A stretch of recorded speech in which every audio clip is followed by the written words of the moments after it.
This channel does not promote any violent, harmful, or illegal activities. All content provided by this channel is meant for an educational purpose only.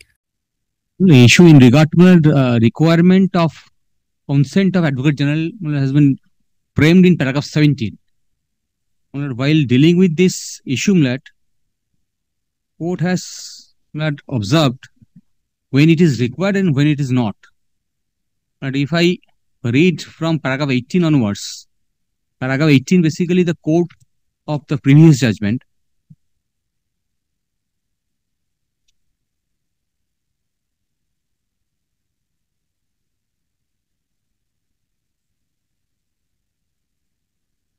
If the High Court acts on information derived from its own sources, such as from a perusal of the records of a subordinate court or on reading of a report in a newspaper or hearing a public speech without there being any reference from the subordinate court or the Advocate General, it can be said to have taken cognizance on its own motion.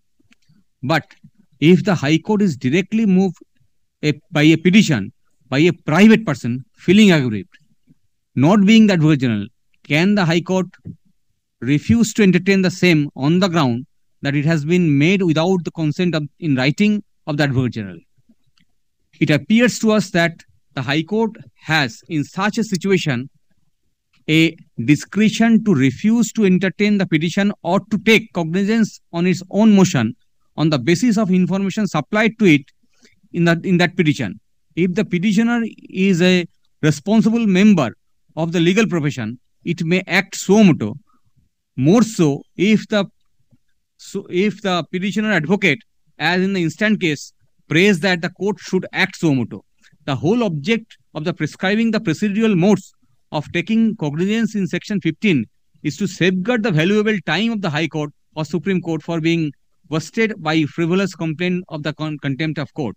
If the High Court is prima facie satisfied that the information received by it regarding the commission of contempt of a subordinate court is not frivolous and the contempt alleged is not merely technical or trivial, it may in its discretion act suo motu and commence the proceedings against the contemptor. However, this mode of taking suo motu cognizance of contempt of a subordinate court should be resorted to sparingly where the contempt concerned is of a grave and serious nature.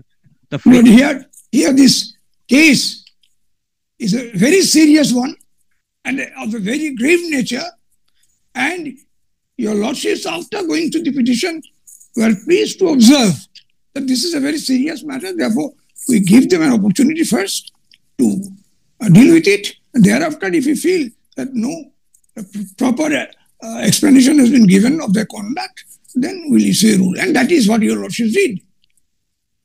Now, the persons have apologized. And one said, well, I was not here. I was told specifically by my Lord Justice Bhattacharya that Kunal Ghosh aspect. I shall come to that absolutely in a different manner. But so far as all others are concerned, the issue that High Court cannot take suo motu cognizance in absence of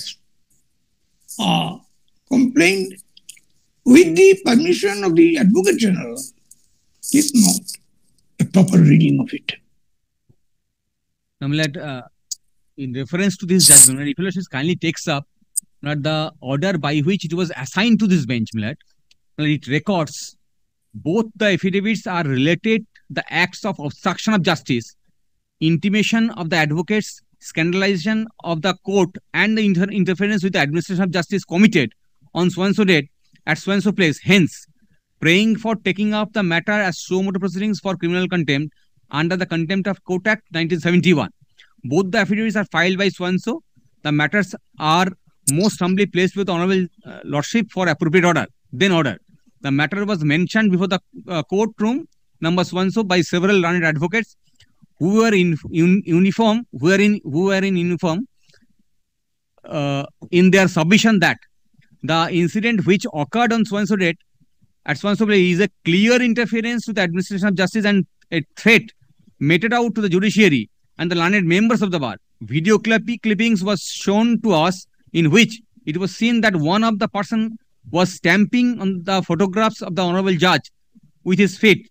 The interview given to the concerned YouTube channel was translated and explained to the undersigned in English, from which it appeared prima facie clear that the person was mentioning about the names of honorable judge present and past. There was also mention about the orders passed by the Honorable Supreme Court, and the names of the senior advocates were also taken. Thus, I am convinced that the matter requires immediate attention to protect the image of the judiciary from the scurrilous and the baseless allegations. Hence, I deem it appropriate to constitute the following special bench. Now, this was the observation of the Chief Justice. Now, in this context, may I read the subsequent paragraphs also, which is also relevant. Court has distinguished contempt in a suo motu proceedings and contempt by a petition filed by the private person. Paragraph 23 and 24. It is settled law that the High Courts, even while exercising their power under Article 215 of the Constitution to punish the contempt, the procedure prescribed by law is required to be followed. High Court in the present case relied on a decision of the court so-and-so, wherein this court overruled the objection raised on behalf of the alleged contemner that the contempt petition filed by the Supreme Court without the consent of the adversary was not maintainable. The decision was rendered prior to the act coming into force. There was no provision of law at the relevant time which prevented the court from entertaining the petition filed by the interested person, even without prior consent in writing of the Attorney General, of the Advocate General, or the Advocate General, as the case may be.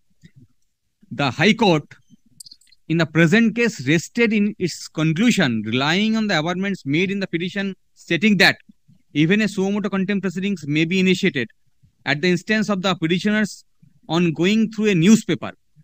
Be it noted that there is no prayer in the contempt petition filed by the respondent to initiate suo motu proceedings. We are unable to sustain the findings of the High Court in this regard, but the same is not supported by any material available on record. The order dated so-and-so and the rule issued is in clear and categorical terms reflects the law was set in motion exclusively based on the amendments made in the petition and the affidavit of verification filed in kindly pause here for a moment. In our case, your Lordship will find that there was no petition. There was merely affidavits for the purpose of bringing it to the notice of the court. Now, mere filing of affidavit does not amount to a petition. And the court, your Lordship will see in the decisions to be cited, that the court can take a notice of statements made on oath by responsible persons like lawyers and act on it suo motu. Therefore, in our case, this factor is absent. And your Lordships may kindly remember that on the very first day, I told your Lordship that I am not appearing for any party, but I am for the informer and for some of the persons who have informed the court that this has happened. Now, in the order sheet, I find my learned friend, Mr. Ahmed, has made it available to me. It raised appearing for the parties, appearing for petitioner, appearing for petitioner. We never appeared for the petitioner. We appeared for the informer in this case. One might say complainant, I understand, but not petitioner. To be a petitioner, there has to be a petition. And the texture and language of the affidavit will clearly demonstrate that we were not petitioners. Therefore, in this case, we stand on a firmer footing. In fact, I would have gone to a stage further to say that since these appearances are marked by the court officers, so They have marked it for the petitioners. It's not a direction of the court.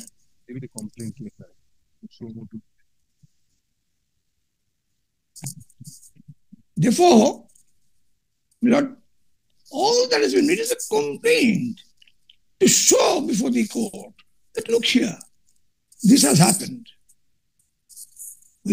One man go to that extent that I am submitting that this is a fit case for taking up the case suo motu.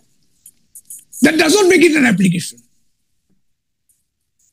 And in Viman Bosa's case, the Supreme Court said, look here, it said it does not even make a prayer for issuing a rule suo motu. So if that is not there, that was based on a petition. If it is based on a petition, then Lord, Section 15 is attracted.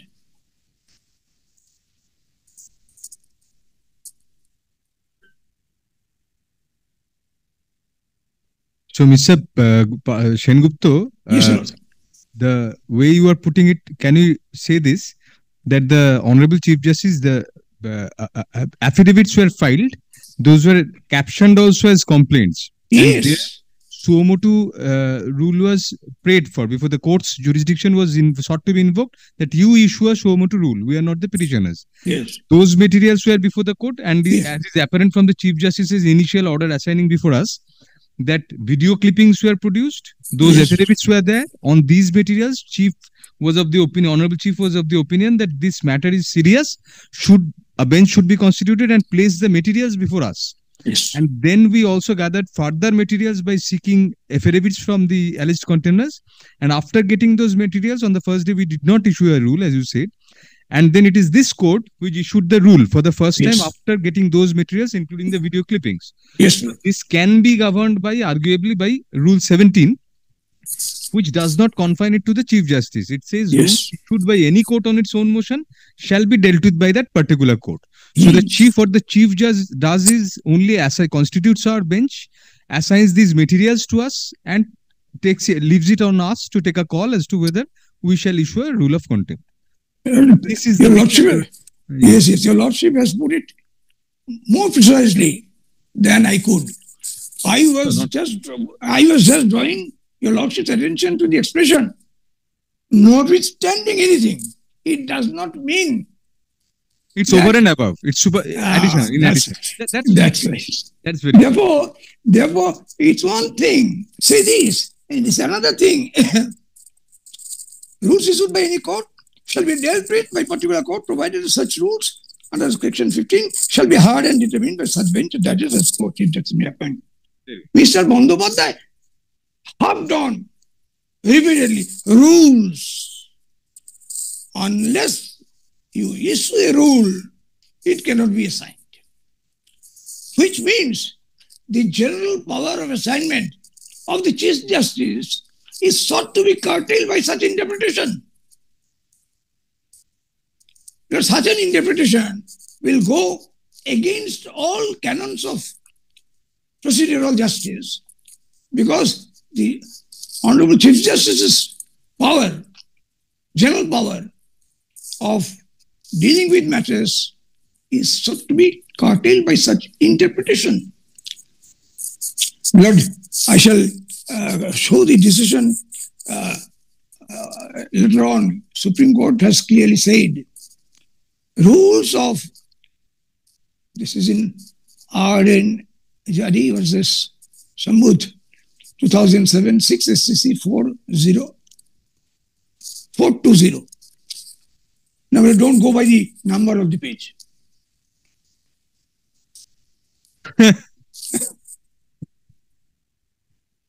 And Yes. particularly since this is criminal Yes. contempt. So Yes. So, it has changed now. Now under the new provisions, it has changed. So, it is no saying, difficult. yes, but not, we always, even now we say, he is a 420. They have not, 420 has got its own place in common vocabulary. Now, their courses say the rules of procedure. Now, umpteen number of cases, I shall not trouble your Lordship with those cases. I believe there is no dispute. Sir, Prashant Bhushan's case. আসছি যাবো, আগে ওটা শেষ করো, দিওয়ান বসুটা শেষ করো তারপর।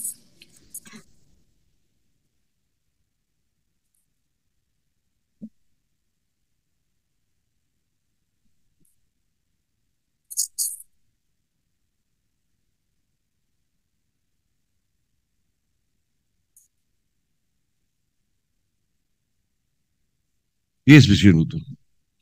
Now, Lord, rules of procedure are intended to be a handmaid in the administration of justice and not mistress of it. Therefore, rules of procedure cannot be urged to defeat the substantive purpose of law. And if such a meaning is put, and the miscreants, if I may use the expression, are let off on such technical objections, then it will not only set a bad precedent, but will encourage people at large to take such plea. We have to paraphrase the language because these words cannot be used now in view of the handbook issued by the Supreme Court. Mistress and all, we cannot use those things. So we'll paraphrase. Lord, certainly, but I said if I may be permitted to say the language of this judgment you are citing, so you cannot help. So we'll paraphrase.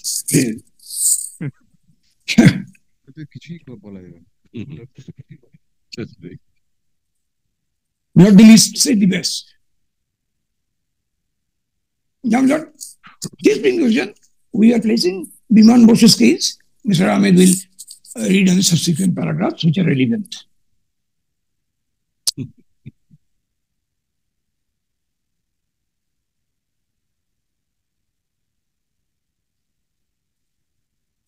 I wish, Lord, I could be personally there to assist your lordships. But Now, paragraph 24, of Biman Bosu's case, is distinguishes in the particularly in the middle, Exclusively. Yes. Exclusively. yes, It is exclusively on the affidavit. If it's exclusively on the affidavit, then no. That is the distinction. Now, And 25 dilutes it further.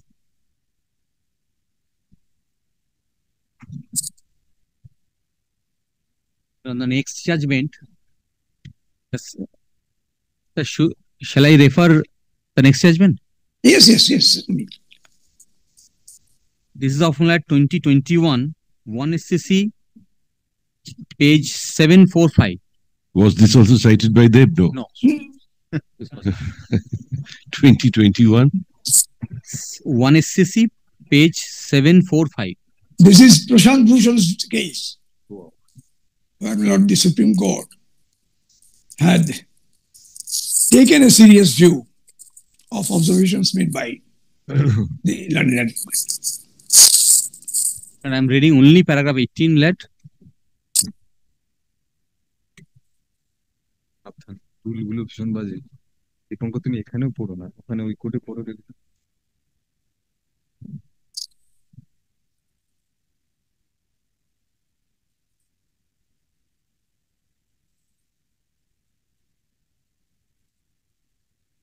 Only paragraph 18. From the perusal of various judgments of this court, including those of constitutional benches, it could be seen that the sources of powers of this court for proceedings of an action of contempt is under Article 129. It has further been held that power of this court to initiate contempt proceedings is not in any manner limited by the provisions of the Contempt of Court Act 1971. This is what I was submitting before you. It has been held that the court is vested with the constitutional powers to deal with the contempt, and Section 15 is not the source of power to issue notice for contempt. It only provides the procedure in which such contempt is to be initiated. It has been held that insofar as suo motu petitions are concerned, the court can very well initiate proceedings suo motu on the basis of information received by it. The only requirement is that the procedure as prescribed in the judgment of P.N. Duda has to be followed. in the present case, the same has undoubtedly been followed. It is also equally settled that as far as suo motu petitions are concerned, there is no requirement for taking consent of anybody, including the learned Attorney General, because the court is exercising its inherent power to issue notice for contempt. It is equally well settled that once the court takes cognizance, the matter is purely between the court and the contemner. The only requirement is that the procedure followed is required to be just and fair and in accordance with the principle of natural justice. In the present case, the notice issued to the alleged contemner clearly mentions the tweets on the basis of which court is proceeding suo motu.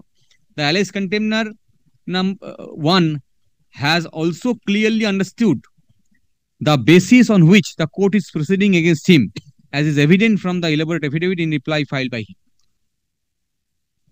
So for us, it is Article 215. Article 215. We'll read 120 for 129, 215. 215. Yes. Natural justice is the only. Well, two things from this judgment, this paragraph. And notice this is a 3-judge bench. The Yes. other one was a 2-judge bench. Yes. Number, I made my submission that the source of power to punish for contempt comes from Article 215, not Section 15 of the Contempt of Courts Act. Therefore, such constitutional power cannot be taken away or abridged in any manner by any legislation or enactment of any legislature. And this is more so in respect of rules. This is a case in support of the submission that I have made. And another thing, as I said, is supported by this judgment.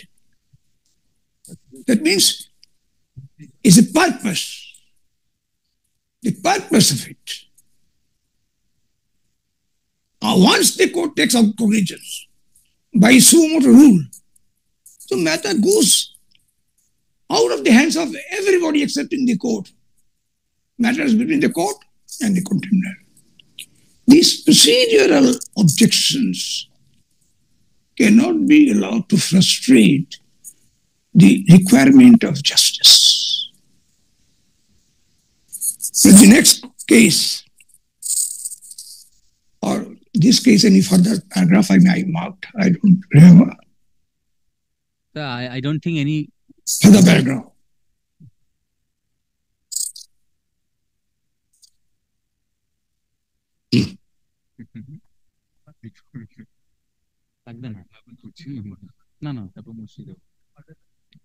Further paragraph বললেন না বললাম যদি কিছু mark করে থাকি না sir আর No, he has not marked anything else. This is sufficient.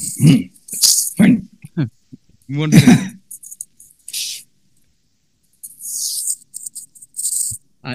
we are not citing any more judges. We're not citing any other judgment, Mr. Sengupta. Now on respondent number 8, you can just. Lord, I just point out there are judgments cited by Mr. Bandyopadhyay. Whether that should be distinguished or not. If your lordship, these are all judgments, your lordships will read it for advancing the. Yeah, Mr. Sengupta, I don't think those judgments need to be dealt with. Fine, I'm grateful to your lordship. Yes. Therefore, my lord, I give it up. Now, my lord, Principles of law are fairly well settled. yes. Now, my lord, so far as respondent number 8 is concerned, my lord, what was the basic stand? My lord, I was not present there. I was holding a press conference before in Lake Town or New Town. Lord, it's not an essential ingredient of criminal contempt to be present in the place of contempt. I can commit criminal contempt sitting here. while submitting before the court. So, I was addressing a press conference is no ground to say that criminal contempt has not been committed. And I drew your Lordship's kind attention to Section 2, subsection C of the Contempt of Courts Act to say criminal contempt is that which tends to lure, tends to scandalize. This tends to is making it very wide. If I sit in Salt Lake, I can still commit criminal contempt that is being staged before the High Court.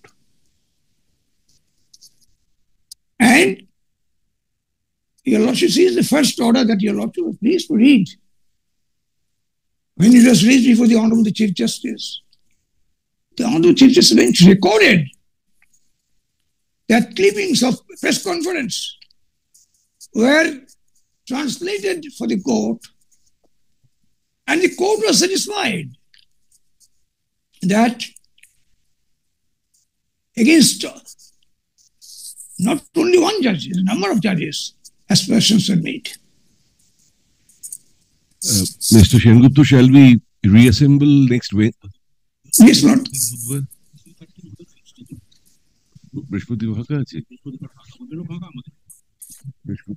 Next Thursday week, not tomorrow. Yes. Thursday week. Thursday week. Mr. Parthu Sharathi Sengupta, Commander Senior Counsel,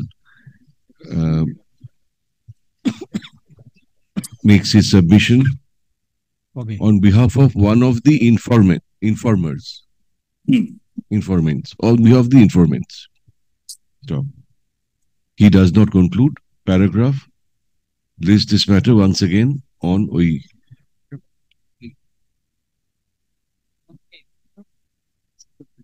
Marked 3:30 p.m.